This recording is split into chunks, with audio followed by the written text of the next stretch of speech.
Bien, en este séptimo capítulo de este curso de Git voy a hablar sobre GitHub y algunos otros servicios de Git en la nube. ¿Sí? En la actualidad existen varios sitios que ofrecen servicios de Git. Posiblemente GitHub es el más popular en la actualidad, pero hay algunos otros que son interesantes de conocer, pues ofrecen algunas funcionalidades adicionales, por así decirlo, ¿no? Entonces, en ese sentido tenemos GitLab y tenemos Bitbucket. En sí, en términos generales, todos lo que hacen es sobre el corazón de Git, que realmente es muy chiquito la funcionalidad que provee Git. Estos servicios ofrecen una serie de funcionalidades adicionales que tienen que ver con soporte de seguridad y privacidad.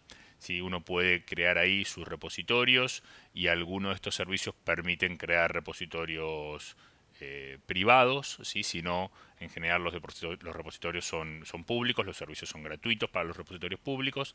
Algunos de los servicios mencionados permiten crear repositorios privados con ciertas restricciones. En algunos casos restringen la cantidad de repositorios privados, en algunos otros casos restringen la cantidad de colaboradores de los repositorios privados. En todos obviamente se puede tener repositorios privados en forma paga. Adicionalmente a la privacidad y la seguridad, estos servicios ofrecen soporte para equipos y organizaciones, en el sentido de que yo puedo administrar quienes colaboran con mis repositorios y puedo de alguna forma crear mis repositorios en el contexto de un equipo o una organización. ¿Sí? Eso me va a dar una URL específica y ciertas herramientas particulares para la administración de equipos y organizaciones. Adicionalmente, estos servicios suelen proveer algún sistema de issue tracking, ¿no? Algún soporte también para manejar releases y obviamente ofrecen un conjunto de métricas obtenidas a partir de la interacción de los usuarios con el repositorio.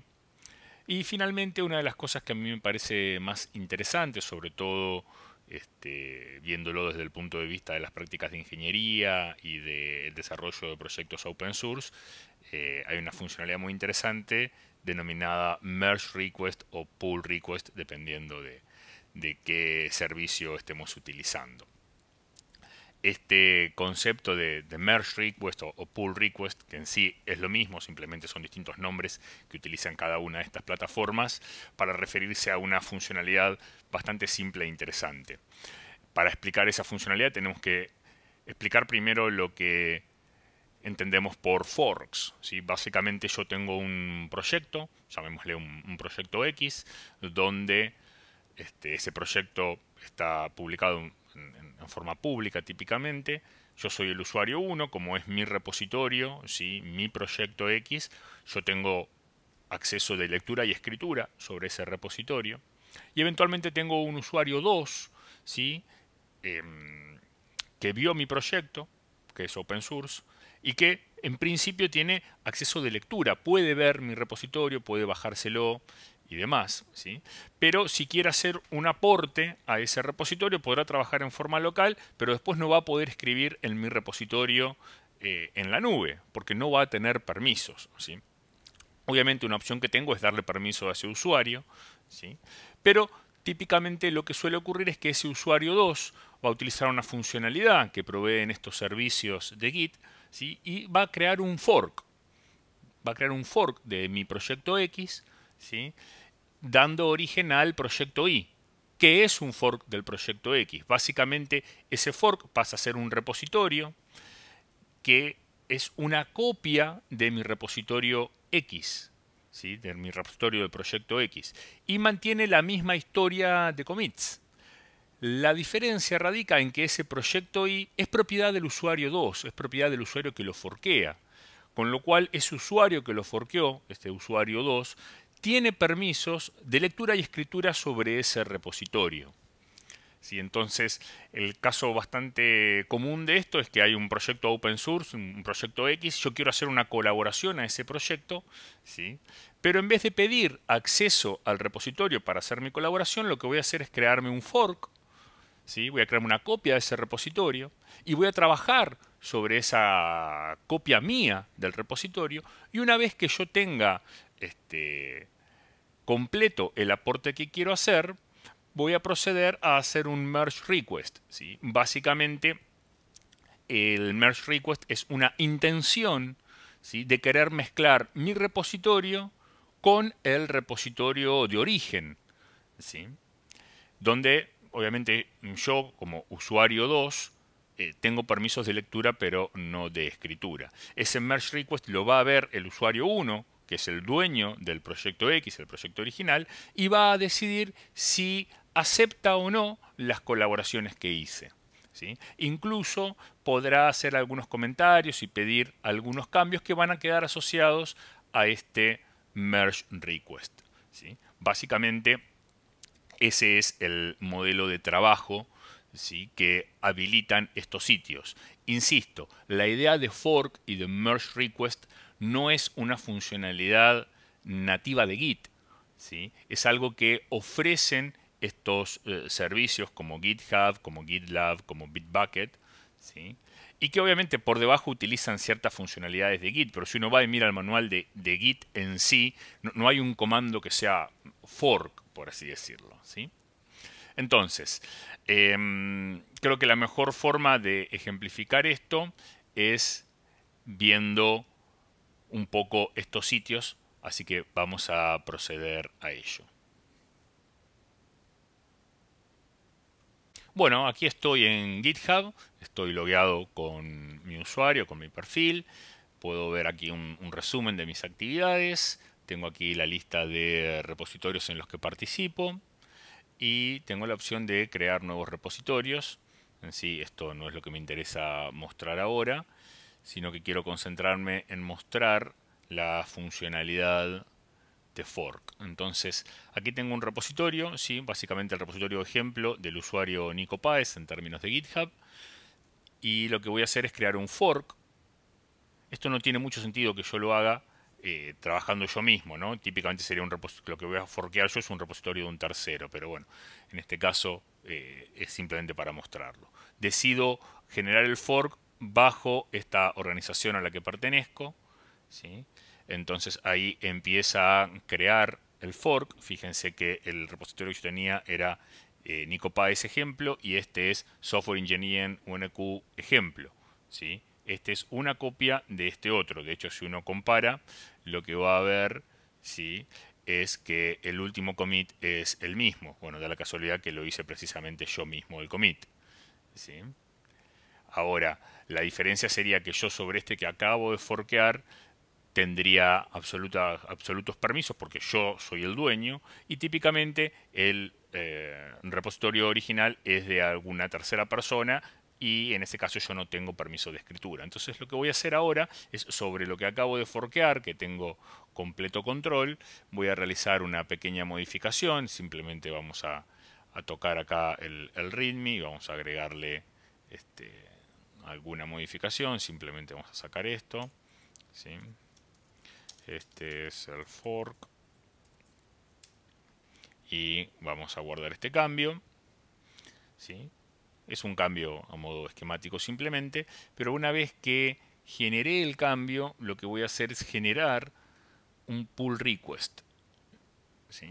Y voy a indicar que lo que quiero hacer es hacer una mezcla, ¿sí?, de lo que está en el repositorio en el cual estoy parado, branch master, y quiero mezclar eso en el repositorio original, o sea, Nico Páez ejemplo, dentro del branch master, ¿sí? Aquí me muestra las modificaciones que realicé y creo el pull request. Puedo poner un comentario. Básicamente lo que estoy haciendo es intentando mover al repositorio original una serie de cambios que yo hice en mi fork. De hecho, si ahora voy al repositorio original, voy a recargar la página y voy a ver aquí que tengo un conjunto de pedidos de pull requests. Vemos que estos pull requests, bueno, los creé yo anteriormente, ¿sí? Este es el que acabo de crear, ¿sí? Y puedo ver aquí el pedido de pull request, ¿sí? Puedo ver qué commits incluye ese pedido, qué archivos fueron modificados, y puedo tener aquí una conversación, ¿sí?, haciendo comentarios sobre el pedido de pull request. De hecho, podría venir aquí y poner comentarios, ¿sí?, específicos sobre esa línea, ¿sí? Esto no me convence, ¿sí? Y podría tener toda una discusión sobre el pedido de pull request. Básicamente, esto lo que me habilita a mí es a tener de alguna forma implementado en la herramienta lo que sería un mecanismo explícito de revisión de código, ¿sí? Entonces, me hacen el pull request, yo reviso el código, pongo algunos comentarios, el autor original puede realizar modificaciones. Cuando realiza modificaciones, un punto importante es que no tiene que volver a crear el pull request, ¿sí? El pull request, ¿sí?, llamado merge request en algunas otras herramientas, es básicamente un puntero a dos repositorios, o para ser más específico, a dos branches, ¿sí?, en dos repositorios que tienen el mismo origen, ¿sí? De hecho, el mecanismo de pull request no solo funciona entre repositorios, sino que también yo lo puedo utilizar dentro de un mismo repositorio, ¿sí? Lo interesante que tiene esto, y que quiero destacar, es que esta funcionalidad de pull request o merge request, como lo llaman las herramientas, no es algo propio de Git, sino que es algo adicional que han agregado los servicios que proveen Git. Es algo que ha agregado GitHub, que ha agregado GitLab y demás. De hecho, uno trabajando con SVN también podía contar con herramientas que permitieran este tipo de mecanismo de revisiones de código explícito. La parte interesante es que por cómo es Git internamente, con Git es muy fácil manejar y crear los forks, cosa que en otros lenguajes, en otras herramientas podría ser un poquito más complejo debido a que el manejo de branches no es tan simple. Entonces, volviendo a nuestro punto inicial, teníamos un repositorio, creamos un fork, sobre ese fork realizamos modificaciones y para devolver o para hacer nuestro aporte al repositorio original, creamos un pull request. A partir de eso se dispara un mecanismo de code review y finalmente yo puedo decidir aceptar ese merge request, ¿sí?, y esos cambios son finalmente introducidos en el repositorio original, ¿sí?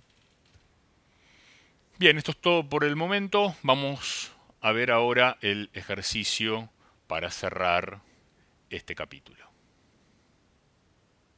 Bien, el ejercicio de cierre tiene que ver básicamente con crear un fork de mi repositorio de ejemplo, clonar ese fork creado, ¿sí?, o sea, clonarlo para poderlo trabajar en forma local.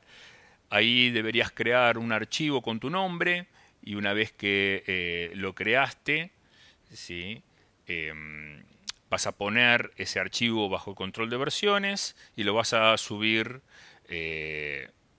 a tu repositorio en GitHub. Y finalmente lo que vas a hacer es generar un pull request para que ese archivo que está en tu repositorio vaya a parar al repositorio original, o sea, a mi repositorio, ¿sí? Bueno, eso es todo. Haz ese ejercicio y con eso damos por completo el capítulo número 7 de este taller.